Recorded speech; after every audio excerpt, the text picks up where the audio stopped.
ያለ እድሜ የሚመጣ ሽበትን ለማጥፋት በቀላሉ ቤታችን ውስጥ የፀጉር ቀለም እንዴት እንደምንሰራ አሳያችኋለሁ። የምንጠቀማቸው ሁሉም ግብአቶች ተፈጥሯዊና ሽበትን ለማጥፋት በነገራችን ላይ በአንድ ቀን ማጥፋት አይቻልም፣ ወይም ደግሞ አንድ የተቀብተን ማጥፋት አይቻልም። ተደጋጋሚ ጥረት ማድረግ ይጠበቅብናል። ይህንን ነገር ያዘጋጀነውን ውህድ ደጋግመን መጠቀም ይኖርብናል። ከላይ የወጣውን ሽበትም ያጠቁረዋል ቀለሙን። ሲቀጥል ደግሞ አዳዲስ ሽበት እንዳይወጣም ደግሞ ይከላከልልናል። ቀለም አምራች ህዋሶች እንዲበረታቱ ስለሚረዳ ማለት። ሰላም ቤተሰብ፣ እንኳን ወደዚህ ዚ ቢዩቲ ዩቲዩብ ቻናል በሰላም መጣችሁ። የዚህ ዚ ቢዩቲ ዩቲዩብ ቻናል ነው። እኔ ደግሞ ዘበናይ ነኝ። ዛሬ ደግሞ ቆንጆ የሆነ የሽበት ማጥፊያ ቀለም አብረን እንሰራለን። አሁን ወደ ቪዲዮ እንሄዳለን። ቪዲዮውን በላይክ እንድትጀምሩ እጋብዛችኋለሁ። ወደ አሰራሩ ስንመጣ ግብአቶቻችንን እዚህ ጋር እናዘጋጃለን። የመጀመሪያው ግብአታችን ጥቁር አዝሙድ በዓለም ላይ ተአምረኛ ዘር ከሚባሉ ተርታ የሚመደብ ሲሆን ጥቁር አዝሙድ ለጤና ከሚሰጠው ጥቅም ባሻገር ለቆዳ ውበትና ለፀጉር ከፍተኛ ጥቅም ይሰጣል። ይህም ደግሞ በውስጡ ካሎሪ፣ ጤናማ የሆነ ስብ፣ ካልሲየም፣ ዚንክ እና ፎሊክ አሲድ ናቸው። እነዚህ ጤናማ የሆኑ ወይም ደግሞ እጅግ በጣም ለሰውነት ጠቃሚ የሆኑ ቪታሚንና ሚኔራሎች ለሰውነትም ሆነ ለቆዳ ለፀጉርም እጅግ በጣም አስፈላጊ ናቸው። ወደ ዛሬው ስራችን ስናመራ ይሄንን ነገር የምናዘጋጀው ለፀጉር ቀለም ለማዘጋጀት ነው። ጥቁር ፀጉር ቀለም ለማዘጋጀት ወይም ደግሞ ሽበትን ወደ ጥቁርነት ለመቀየር ነው። ሽበት በእድሜ ሲመጣ በጣም ጸጋና እጅግ በጣም ይበል የሚያሰኝ ነው። ያለ እድሜ ሲወጣና ደግሞ ዝብርቅርቅ ያለ በተለይ ከከፊት ቀለማችን ጋር የማይሆን አይነት ከለር ሲሆን ሽበት እጅግ በጣም ከባድ ይሆናል። ይህንንም ለማከላከል እንግዲህ ዛሬ የመጀመሪያውን ግብአታችንን በመግቢያ ላይ እንዳስረዳኋችሁ በጣም ብዙ ጠቀሜታ ያለውን ጥቁር አዝሙድን ከቅርንፉድ ጋራ ትንሽ እናምሰውና በደንብ አድርገን እንፈጨዋለን ማለት ነው። ጥቁር አዝሙድ እስከ 15 ፍሬ የሚሆን የቅርንፉድ ፍሬ አብረን እንጨምርበታለን። ጥቁር ፀጉር እንዲበቅልልን ወይም ደግሞ ነጩን ሽበቱን ፓርት ወደ ጥቁርነት ለመቀየር ቅርንፉድ በራሱ ከፍተኛ አስተዋጽኦ አለው። ማለትም የጥቁር ፀጉር ቀለሙን እንዲያመርት የሚያደርገውን ህዋስ የሚያበረታታና የሚያጠናክር ነው። ይህም ደግሞ እስል ድረስ ዘልቆ የመግባትና ጥቁር ፀጉር እንዲበቅል የሚያደርገውን ህዋሳውን የሚያበረታታ ስለሆነ ይህም ደግሞ በዚህ የቀለም ዛሬ የምንሰራው ጥቁር የፀጉር ቀለም ሽበትን ለማስተካከል ወይም ደግሞ ወዝ የሌለው ፀጉር አለ አይደለ? ብዙ ጊዜ ከለር የሌለው ወይ ጥቁር አይባል ወይም ደግሞ ሌላ አይነት ከለር አይባል፣ አፈራም የሚመስል ከለር ያንን እንዲስተካከል ያደርግልናል ማለት ነው። የፀጉር ቀለማችን ወዛምና የሚያምር የፀጉር ቀለም እንዲኖር ያደርጋል። ሌላኛው የዛሬውን ግብአታችንን ለመስራት የሚያስፈልገን ቡና ነው። የምጠቀመው ደቆ የተፈጨ ቡና ነው እንደምታዩት። ስለዚህ እናንተም ቡና ደቀቅ ብሎ የተፈጨ ቡና በተጠቀሙ ነው የዛሬውን ግብአት ለመስራት እንዲሆነን ማለት ነው። የኢትዮጵያ ቡና መሆን ይችላል።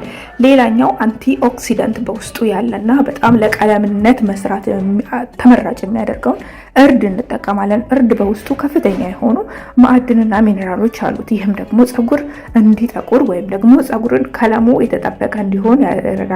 በተለይ አንቲ ኢንፍላማቶሪና አንቲ ኦክሲደንት ስለሆነ ፀጉር እንዲበረታታ ወይም ደግሞ ፀጉር ጥቁር እንዲሆን የሚያደርጉ ህብረ ህዋሶችን እንዲበረታቱ እንዲገነቡ በማድረግ ፀጉር ከስሩ ሲበቅል ጥቁር ሆኖ እንዲበቅል ያደርጋል ማለት ነው። በተጨማሪም ደግሞ የበቀለው ሽበት ሆኖ ነጭ ፀጉር ሆኖ የበቀለውን ፀጉር በአግባቡ እንዲጠቁርልን ያደርጋል ማለት ነው። ኬሚካል ሳንጠቀም በቀላሉ ሽበትን እንደዚህ መልኩ እንከላከላለን።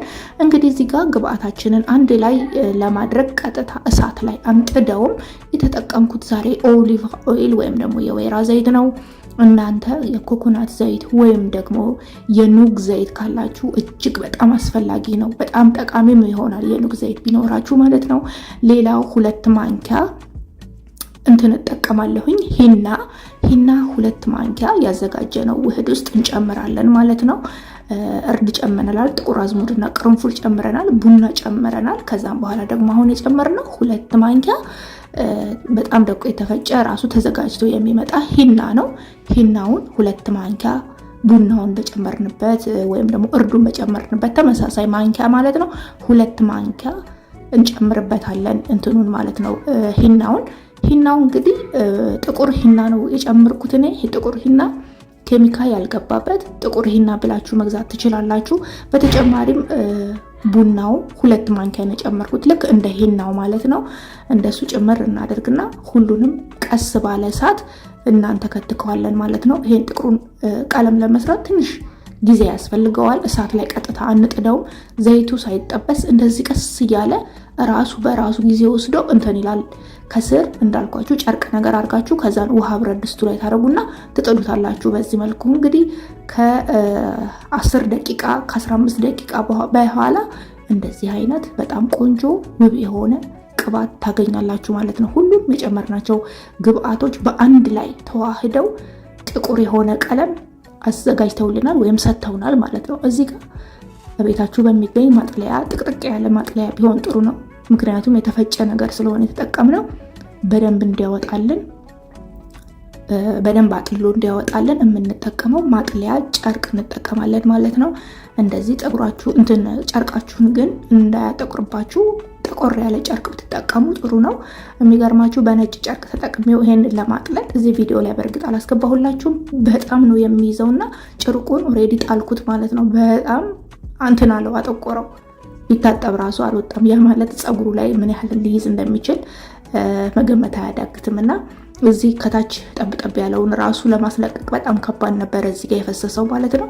በጣም ነው የሚይዘው። እነዚህ ዛሬ የጨመርናቸው ግብአቶች በአጠቃላይ ፀጉርን የሚገነቡ የሚያድሱና ለፀጉሩ ቀለም ሊሆን የሚችሉ ናቸውና ይሄንን እነዚህ እጅግ በጣም ያማረ የፀጉር ቀለም በዛ ላይም የፀጉር ቅባት መሆን የሚችል ለሁሉም የፀጉር አይነት ተስማሚ የሆነ የጭንቅላት ቆዳን ማከም የሚችል የጨመርናቸው ሁሉም ግብአቶች ተፈጥሯዊ ከኬሚካል ነፃና በጣም ፀጉርን ለማዳበር ለማፋፋት ፀጉር ከስሩ እንዳይነቀል ለማድረግ የሚችሉ ግብአቶችን ተጠቅመን ነው የሰራ ነው።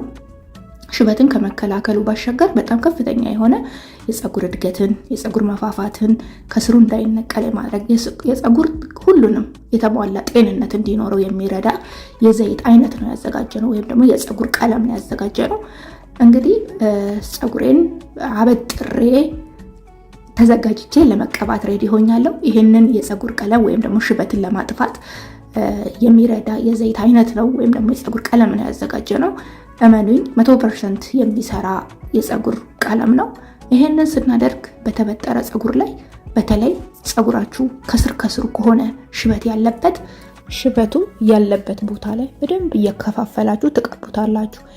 ይሄንን እንግዲህ ስናደርግና ይሄንን ቀለም ስንቀባ ማለት ነው ጥንቃቄ አድርገን ነጭ ልብስ ባንለብስ ጥሩ ነው። ጠቆር ያለ ልብስ እንለብስና ይሄንን ቀለም በደንብ አድርገን እንቀባዋለን ማለት ነው። ፀጉራችንን እየከፈልን በተለይ ሽበቱ ያለበት ቦታ ላይ በተደጋጋሚ እያራስን በደንብ አድርገን ሽበቱ ያለበት ቦታ ላይ መቀባት ይኖርብናል። ሌላው በጣም የማሳስባችሁ የጭንቅላት ቆዳችሁን በደንብ አድርጋችሁ አጥግባችሁ ቀቡት። ምክንያቱም ይሄ አሁን የምንሰራው የሽበት ማጥፊያ ብቻ ሳይሆን ከላይ የወጣውን የሽበት ማጥፊያ ብቻ ሳይሆን ከውስጥ አዳዲስ ፀጉር የሚበቅለው ቀጥታ ከጭንቅላት ቆዳችን ውስጥ ስለሆነ የሚበቅለው ያንን እንዲያክምልን ወይም ደግሞ ህብረ ህዋስ የምንላቸውን እነዚህ ፀጉር ጥቁር ቀለም ኖሮት እንዲበቅል የሚያደርጉ ህዋሶቹ ከስሩ የተገነቡ እንዲሆኑ እንዲዳብሩና ቀለም የሚያመርቱ እንዲሆኑ ከስር የቆዳችንን ላይ በደንብ የጭንቅላት ቆዳችንን በደንብ አጥግበን መቀባት ይኖርብናል። ከላይ ያለውን ብቻ ከተቀባን የፀጉሩ የወበቀለውን ፀጉር መሸፈን ወይም ደግሞ ጥቁር ማድረግ ሲሆን ከስር ግን ካልተቀባ ነው አዳዲስ ፀጉር ሲወጣ በደንብ ጥቁር አይሆንም። ስለዚህ ከስር የፀጉራችን ስር የታከመ እንዲያክመው ነው ይሄን ሁሉ ግብአት መጨመርም ያስፈልገው። ዘይቱ፣ ቅርንፉዱ፣ ጥቁር አዝሙዱ እነዚህ ሁሉ ነገሮች ያስፈለጉት ከላይ ያለውን ሽበት ለማጥቆር ብቻ ሳይሆን ከውስጥ አዳዲስ ፀጉር ሲበቅሉ ከመብቀሉ በፊት ጥቁር ፀጉር ሆኖ እንዲበቅል የሚረዳው ወይም ደግሞ የፀጉር ቀለም አለ አይደል? የፀጉር ቀለም የሚያመርተው ከፀጉራችን ስር ያለው። ስለዚህ እሱ እንዲዳብር ነውና ዋናው አላማችን ሽበትን ከስሩ ለማጥፋት ማለትም ዘላቂነት ያለው የሽበት ማጥፋት ሁኔታን ለመጠቀም ፀጉራችንን በዛው ለማፋፋት ለማዳበር ይሄን ሁሉ ግብአት የጨመርነው ለዛ ነው። ስለዚህ የምንቀባው ከፀጉራችን ከቆዳችን ከጭንቅላት ቆዳችን እስከ ፀጉራችን ዘለላ ድረስ ነው የምንቀባው። የፀጉራችን ስር በጣም መጥገብና መቀባት ማሳጅ መደረግ አለበት። ሌላው ደግሞ እዚህ ጋር ስላችሁ በትንሽ ደቂቃ ተቀብተን ወዲያው መታጠብ አይደለም። ይሄንን ከተቀባን ማሳጅ ካደረግን በኋላ ቢያንስ ማሳጅ ስናደርግ ከ8 ደቂቃ ያላነሰ ማድረግ ይኖርብናል። እየተቀባን ማሳጅ እያደረግን ቦታው በደንብ ራስ እንዲል ፀጉራችን በደንብ ራስ ብሎ ወደ ፀጉራችን ስር ዘልቆ እንዲገባ ማድረግ አለብን። ቅብት ብለን በቃ ትውታ ሳይሆን በደንብ አርሰን መቀባት አለብን። ከዛ በኋላ መርሳት የሌለብን ነገር ይሄ ነገር ላያችን ላይ በትንሹ ከ2 ሰዓት በላይ መቀመጥ አለበት። አንደኛ ይሄ ነገር ምንም መጥፎ ነገር የለውም፣ ኬሚካል ነፃ ነው። ስለዚህ ጸጉራችን ላይ ኦቨርናይት ነው የምናሳድረው።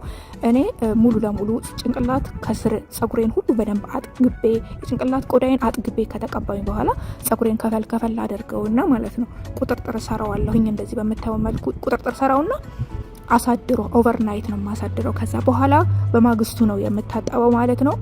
ኦቨርናይት ማደር አለበት። ሙሉ ሌሊቱን ከናንተ ጋር ከ12 ሰዓት በላይ እናንተ ጋር እላያችሁ ላይ መቀመጥ አለበት። ይሄ ዘይት ስትታጠቡ ከአንዴ በላይ ሻምፖ እንዳትመቱ። ይሄንን ቅባት በሳምንት 2 ጊዜ መቀባት ይኖርባችኋል። ሽበቱን ሙሉ ለሙሉ ከቨር እንዲያደርግላችሁ መደጋገም ግዴታ ነው። እባካችሁን ባልኳችሁ መሰረት ተቀቡና ያገኛችሁትን ሪዛልት አስቀምጡልኝ። 100% እኔ በዚህ እርግጠኛ ነኝ። ቤተሰቦች ተጠቀሙበት።